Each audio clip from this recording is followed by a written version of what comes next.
As you have probably seen, FDOT staff and design team members are here to discuss your concerns and answer your questions. Team members can be distinguished by their green and blue name tags. There are also graphics on display for your review. Please feel free to discuss any project issues you have with the design team. Your input is very important to us.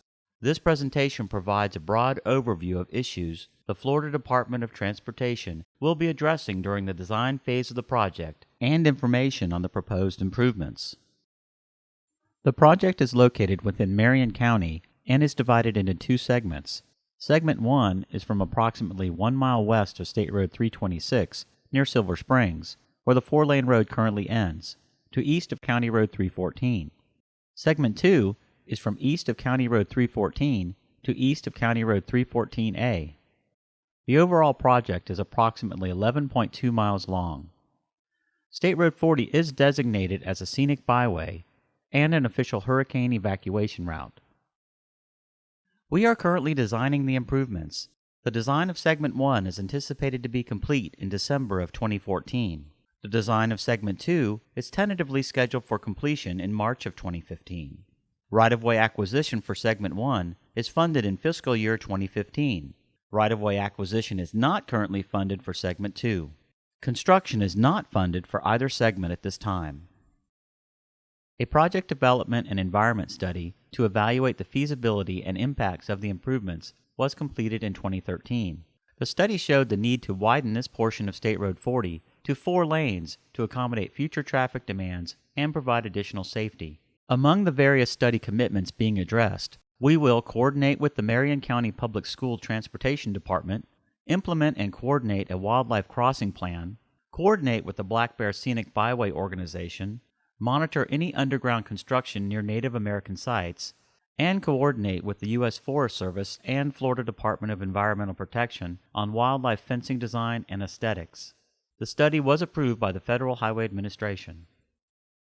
State Road 40 is currently a 2-lane rural roadway that is generally located within 200 feet of right-of-way. Sections of passing lanes and 2-way center turn lanes exist intermittently throughout the project limits. In general, stormwater runoff from State Road 40 is collected with a combination of roadside swales and overland flow to existing cross drains, wetlands, and lakes. The posted speed limit is generally 55 miles per hour, but is 45 miles per hour at both ends of the project.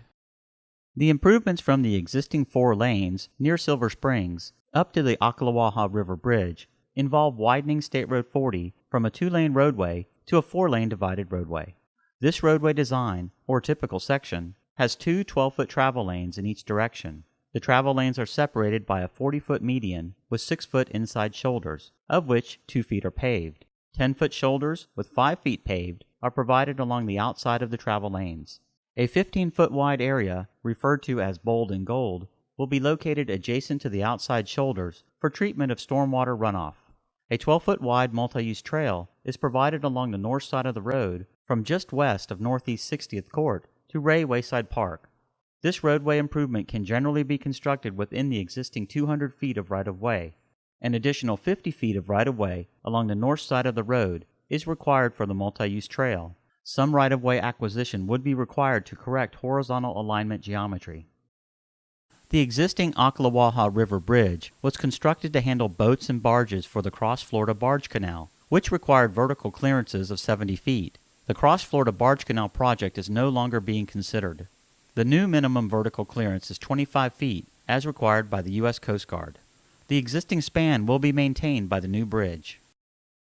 The improvements to the Ocklawaha River Bridge involve constructing a new bridge to the south to maintain traffic during construction, then removing the existing bridge structure in its entirety and replacing it with a lower profile bridge.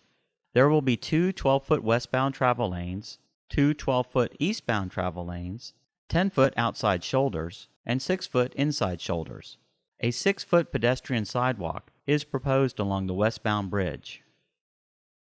Continuing from the Ocklawaha River Bridge to east of County Road 314, the improvements involve a rural typical section similar to the previous section, but will utilize drainage swales to collect and direct stormwater runoff to off-site retention areas or discharge to public lands. A 5-foot sidewalk is provided along the north side of the road. The sidewalk continues into Segment 2, ending at Northeast 115th Avenue. An additional 88 to 100 feet of right-of-way will be required for the widening. The improvements in Segment 2, from County Road 314 to west of County Road 314A, generally consist of the same 4-lane divided rural typical section described previously. Some sections will require a full reconstruction of the roadway. This typical section has two 12-foot travel lanes in each direction. The travel lanes are separated by a median that varies from 30 to 40 feet wide. An additional 60 feet of right-of-way is required for this design. Some portions of Segment 2 will reuse the existing roadway as a part of the new 4-lane road. In this pavement-saving design, the existing 2-lane roadway would serve as half of the 4-lane improvement. This design includes 6-foot inside shoulders with 2 feet paved and 10-foot outside shoulders with 5 feet paved. There is a 40-foot median separating the travel lanes. Stormwater runoff would be collected in roadside swales and directed to off-site stormwater retention ponds or to direct discharge to public lands. An additional 60 feet of right-of-way will be required for the widening. Widening in this segment will occur on both the north side and the south side of the existing roadway. The proposed improvement through the Forest Corners area is a 4-lane divided urban typical section. It will have two 12-foot travel lanes in each direction, separated by a 30-foot raised median with 4-foot inside paved shoulders. 5-foot paved shoulders are provided along the outside of the road. 5-foot sidewalks are also provided along both sides of the roadway. Stormwater runoff will be collected using curb and gutter and directed to off-site stormwater ponds through underground pipes. The improvements can be constructed within the existing 132-foot right-of-way. There are currently no existing stormwater retention or floodplain compensation areas along the corridor. There are 10 proposed stormwater management areas and 4 proposed floodplain compensation areas included in the improvements. Numerous permitting agencies will be giving input and review of the final design elements and construction plans. The primary agencies are the St. Johns River Water Management District, Florida Department of Environmental Protection, U.S. Army Corps of Engineers, U.S. Fish and Wildlife Service, the Florida Fish and Wildlife Conservation Commission, and the United States Coast Guard. In Segment 1, an innovative stormwater treatment system called Bold and Gold is being utilized in collaboration with the St. Johns River Water Management District, the Florida Department of Transportation, and Dr. Martin Wanalista. Bold and Gold was developed at the University of Central Florida Stormwater Academy and is very effective at treating stormwater runoff. Using this system allows treatment of the stormwater runoff from both the roadway and most of the Ocklawaha River Bridge within the FDOT right-of-way. Before Half Mile Creek, linear ponds in the right-of-way will be utilized. After the Ocklawaha River Bridge, traditional off-site stormwater ponds will be used. Floodplain compensation ponds are also included in the drainage design.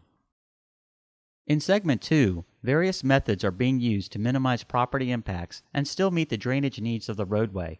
These methods include vegetated natural buffers that are being used to minimize the need for stormwater ponds. Pond sites are being kept on single parcels to minimize impacts to multiple parties. Off-site and on-site runoff is being commingled to reduce roadway and pond right-of-way acquisition. Coordination with property owners during the early stages of design. And when a pond requires just part of a property, access is being provided to the remainder of the site. A total of 27 dedicated wildlife crossing structures, 14 in Segment 1 and 13 in Segment 2, are planned for the corridor. The structures include multiple bridges, box culverts, and pipe culverts. These structures have been located and designed following the existing FDOT wildlife crossing guidelines. Consideration has been given to the interior and exterior design of the structures.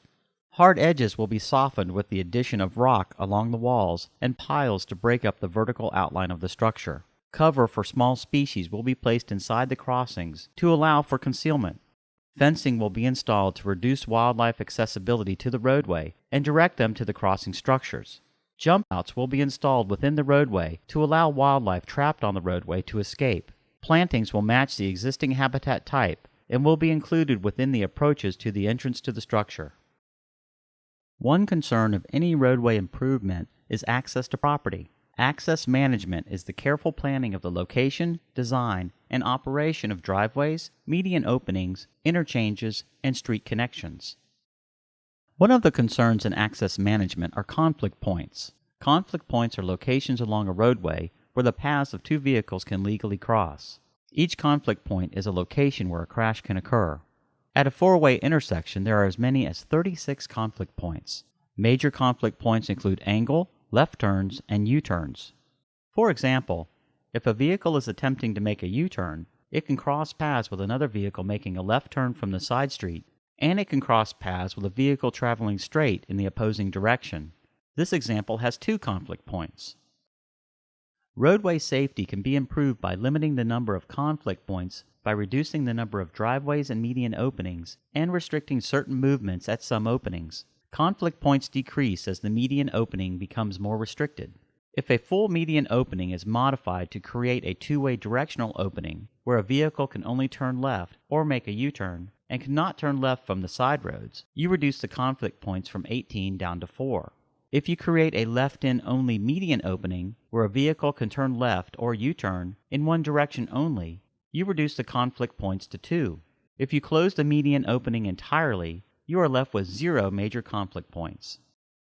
Within the project limits, State Road 40 is currently an Access Class 3 roadway. Access Class 3 roadways are controlled access facilities where direct access to abutting land is controlled to maximize the operation of through traffic.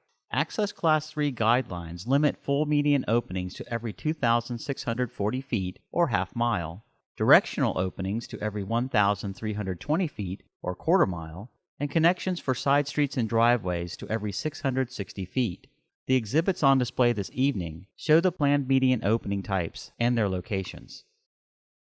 The design phase for Segment 1 is anticipated to be complete in December of this year.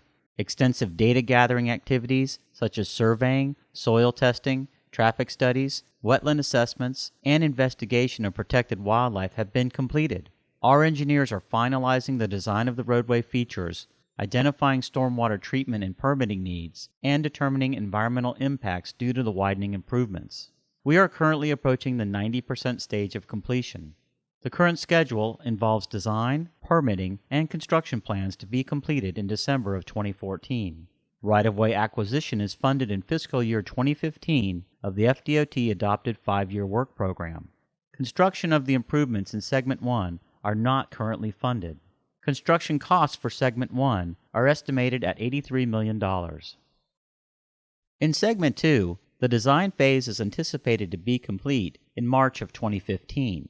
We are currently approaching the 60% stage of completion, and your suggestions, comments, and input are very important to us. The current schedule involves design, permitting, and construction plans to be completed in March of 2015. Right-of-way acquisition and construction of the improvements in Segment 2 are currently not funded. Construction costs for Segment 2 are estimated at $59 million. This project affects many people and many different agencies. Coordination is ongoing. FDOT provides project newsletters that are periodically mailed to all local property owners and other interested parties. Public information meetings like this one are held to provide information, gather comments, and answer your questions. Please visit the project website at www.sr40eastmarion.com. Here you can find information on both design segments, view schedules, and learn about upcoming events. You can also submit questions or comments through the project website by filling out the web form on the email updates page. We appreciate your attendance at tonight's public information meeting. If you have any questions or comments, feel free to talk with anyone from the design team. If you would like to provide your comment in writing, we have forms available for you. You can leave your written comment with us tonight, or you can take the form with you and fill it out at your convenience. All comments must be received by April 11, 2014, to become part of the meeting record. We will respond in writing to every written comment we receive. This meeting is being held in accordance with Title VI of the Civil Rights Act of 1964 and Title VIII of the Civil Rights Act of 1968 as amended. Anyone who feels he or she has been discriminated against with regard to race, color, national origin, age, sex, religion, disability, or family status may express their concerns by contacting the Florida Department of Transportation. Forms are available for you with both the local and state Title VI coordinator contact information. All inquiries or complaints will be handled according to FDOT procedure and in a prompt and courteous manner. Thank you again for your interest in the State Road 40 Improvement Project.